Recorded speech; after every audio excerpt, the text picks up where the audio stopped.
Okay, I'm pretty excited about this video. We're going to start building the tank that's going to be used with the evaporative cooler. The material the tank is going to be made out of is called Comatex FPVC sheet white. Comatex is probably a brand name. I got these items at the Home Depot with the exception of Flex Seal in the spray can, which I picked up at Ace Hardware. Now the Flex Seal is going to be used to create a waterproof barrier applied to both the Comatex and this wood that I'm using to build the frame. The wood's going to be cut and superstructure, sort of tubular frame, although it's solid wood. It's going to be used to create a framework that the panels will be screwed onto. Those are screws I got at Home Depot as well. And then once the assembly is put together, I will first of all assemble it dry. That means I'll assemble it without any sealants or adhesive. Then between the wood and the frame here, along that seam there, I'll put a little of that. Just a second, let me get it. This sealer here, it's called Lexel, and again, this is something I got at Ace Hardware. So these are the parts.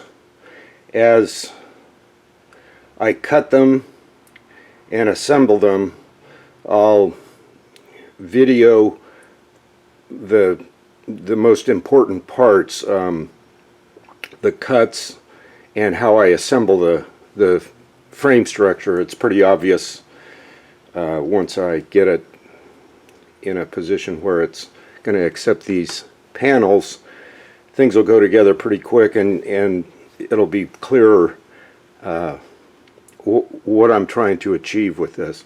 Once all that is assembled, then the inside of the container will be sprayed with this Flex Seal, which will essentially create a form-fitting waterproof membrane inside the tank, and that'll effectively leak-proof it. So that's what I'm going for at this point. As I assemble the parts, you'll see them come together here. In this first segment, I've cut off these little cross members, and they're close to being the same length, but they're not exactly the same length. There's a little variation here. I need them to be exactly the same length. So how can I do that? Well, I put them together, butt them all up to each other so they're all flush. I put a piece of tape around them,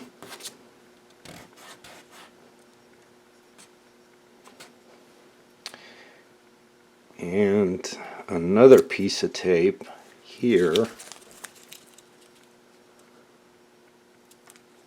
Okay. Alright. Check. Make sure they're all butted up against each other, which they are. And now I carefully turn them over. Again, check to make sure that they're flush on the one side. Take the tape. We'll do the short side first. That's always a good idea. And then, there we go. Burnish the tape on there so that it stays put. Okay, we'll do the short side first. There we go. And the long side. All right.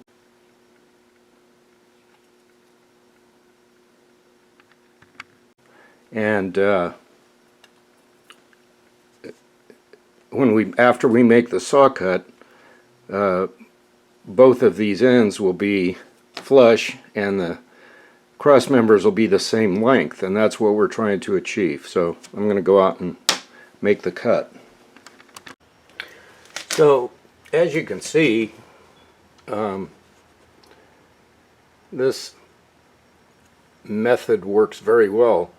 Every one of these is flush, and I just took a tiny little bit off one end, and then I made the necessary measurement cut off the other end to achieve the overall length that I wanted of this cross member. And they're all the same length, so it's going to assemble really square, and I won't have to worry about anything being out of square, and that's what I was going for. Just a little tip, you can use this with all kinds of saw cuts to achieve, when you have multiple things, it's hard to get each one the same length, even using a jig, a measuring jig. It's hard to do it then. This method works really good. It's quick and easy, and that's it. On to the next part. Okay, the problem here is to make this long piece, we have to cut it off, and it's going to fit between these two shorter pieces, and it has to come right to the edge of the material. So how do we ensure that we make a cut that's going to make that possible? Well, over here on this side, I'm going to move these out of the way so you can see what's happening. This piece is butted up against the material. Think two thicknesses of wood are butted up against that. Then the long piece of wood is butted up against that, and here at the other end, you probably can't see it because I make marks with a razor knife, but there's a mark right at the end here, so when I put that in the saw, I can line that mark up and make sure that I'm cutting enough material to span between the two shorter pieces. That's how I do it. Well, there you go. I hope you can see that this side is flush and square and allows just the tiniest space for a little bit of adhesive and sealant to get in there and make a watertight seal. I'll show you the other side.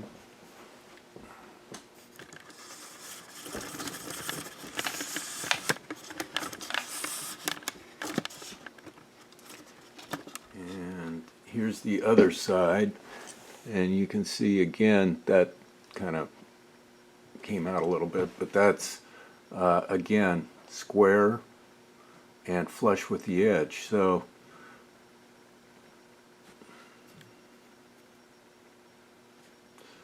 back out a little bit. There we go. So that's square and flush to the edge. That method of cutting things is seeming to work pretty good, so I'm going to just continue to use it around the rest of the box and make the cross members and so forth I need to make. That's it. I'll keep going. It's a good idea to mark parts when they're going to fit in a specific area. So at this end, I've marked this group of parts 1, and this is 1 left and 1 right. So when I put the parts together, I can have a right-left reference and a reference of which end I'm putting the parts on. When I flip it around and measure the parts for the other end, which, you know, saws can cut things straight, but they can be off a little bit, so I'll make the parts specifically for the other end and do the same sort of measurements I did on this end, and I'll mark those parts two left, two right, and so forth. Here we've got the other side marked. It's important to note that while they try to make this a square piece of wood, no matter how close things are, this isn't perfectly square. Two of the sides are longer than the other two sides. So when I mark my wood, I make sure and put the mark on the side that I'm going to be gluing or adhering to the other part. Otherwise, if I turned it 90 degrees, these pieces would be too long and hang over the edge of the material. Just an important thing when you're working with exact measurements and tight tolerances. These things can really mess you up if you don't get it right. That's it. We're still moving along.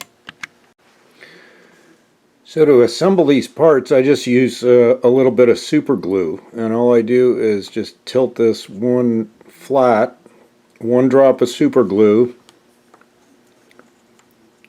push it together, use a straight edge to make sure everything's square, and just hold a little pressure on it for a minute or so, not even, 10-15 seconds, and the super glue sets.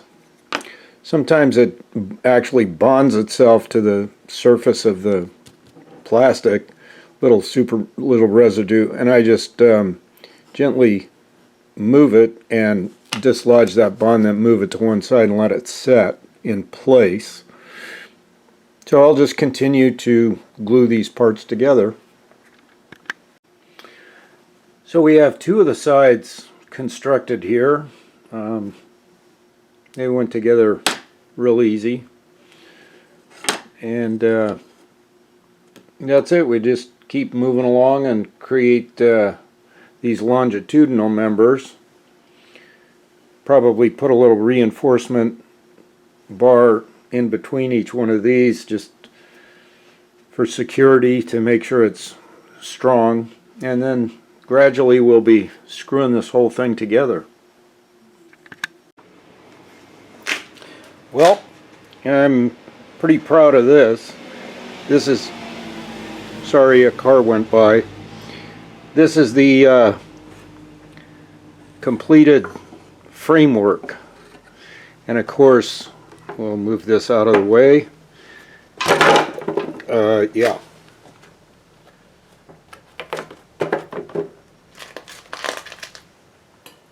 Okay. There we go.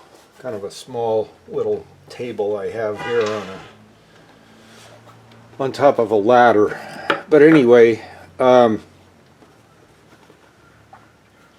here is the bottom, which, as you can see, fits right flush. This is out a little bit, this is in a little bit, so it's just a little bit of a parallelogram as opposed to a perfect rectangle, but we'll straighten that out by using some screws to hold this in place.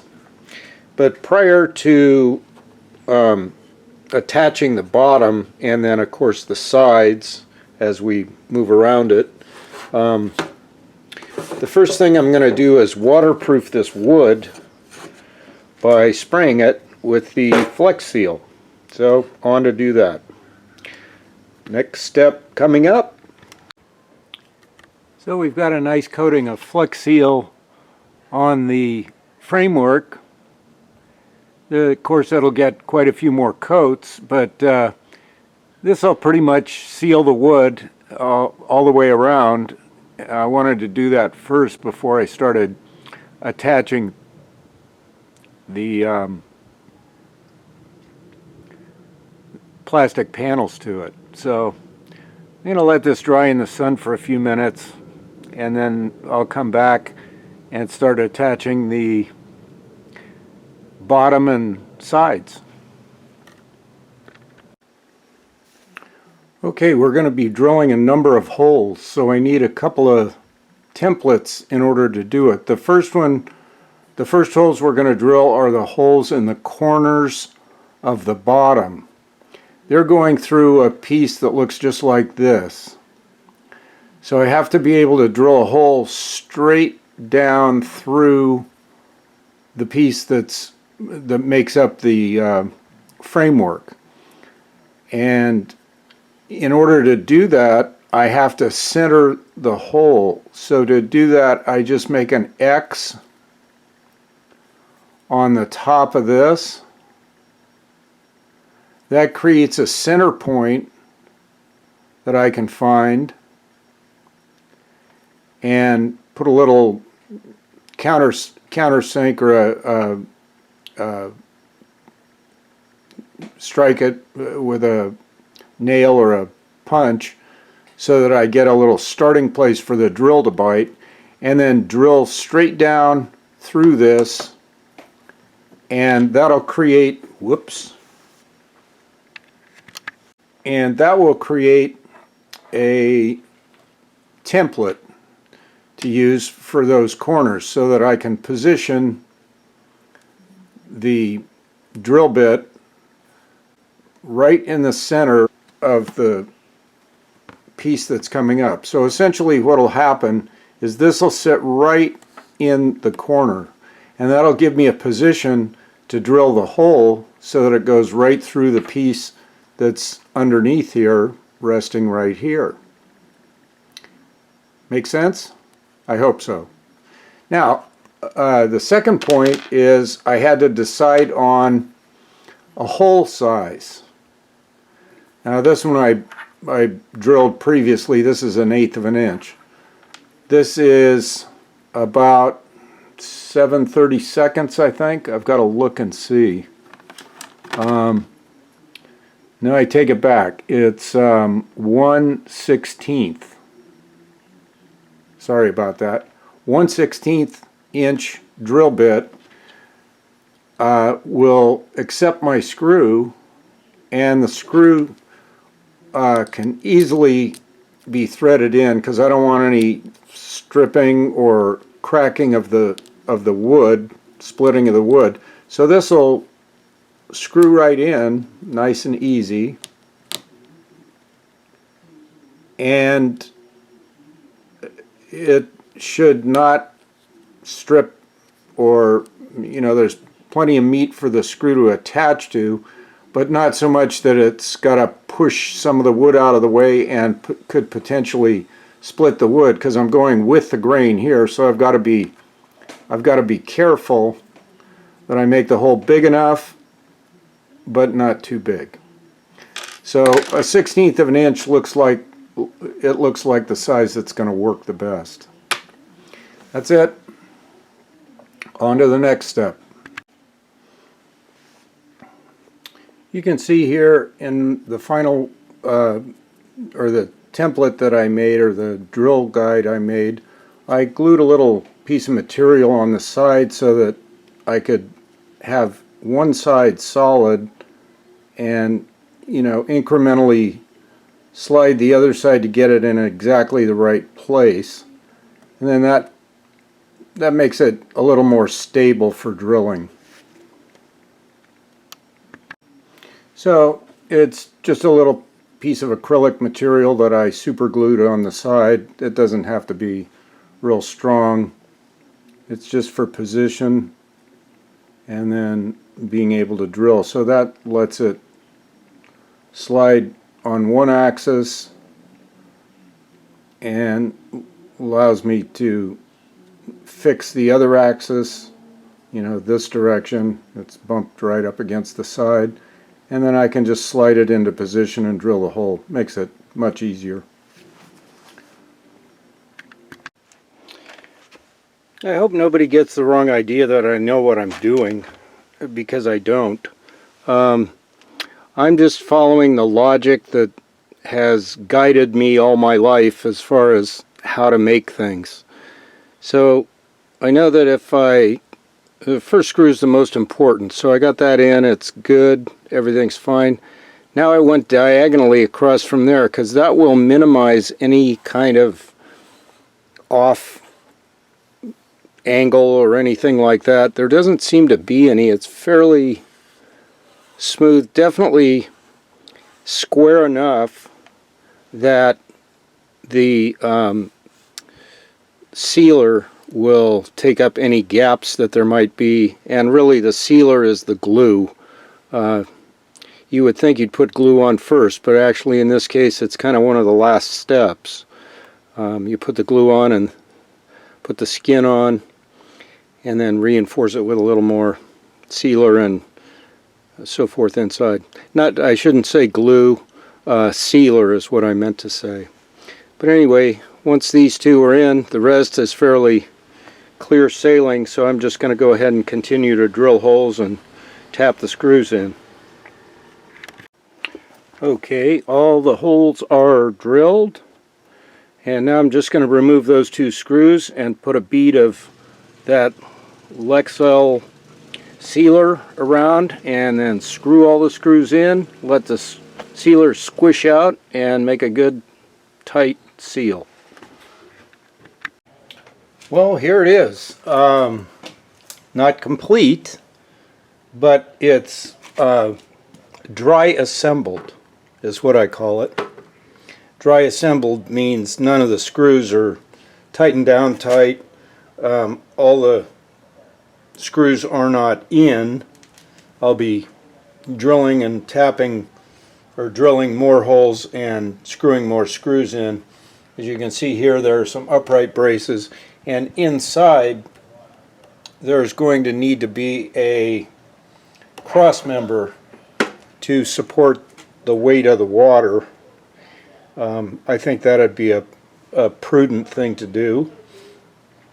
And another thing is, on one of these ends, doesn't really matter which one, I mean it's got to be the one pointing in towards the fan. I'm going to cut a sight glass, so I'm going to cut some material out of this and then put a piece of clear plexiglass behind it and fasten it with some Dicor or some waterproof adhesive so it'll stay put and not leak, but it'll give me a window inside and let me see when I need to add water to the tank. And then of course the pump will be installed somewhere back in here. The hosing will run up here, and the tube system will sit here. These edges will get caulked so that they stay nice and watertight. The whole thing actually is going to get a heavy-duty treatment of Flex Seal, that spray stuff that I sprayed the wood with earlier, and then that Lexel sealer. I'll use that on the more prominent seams, and as I assemble each part I will put a bead of sealer down and at each spot around each perimeter of the wood, and that should provide a real good watertight seal. I'm hoping anyway, and I'll probably find out tomorrow.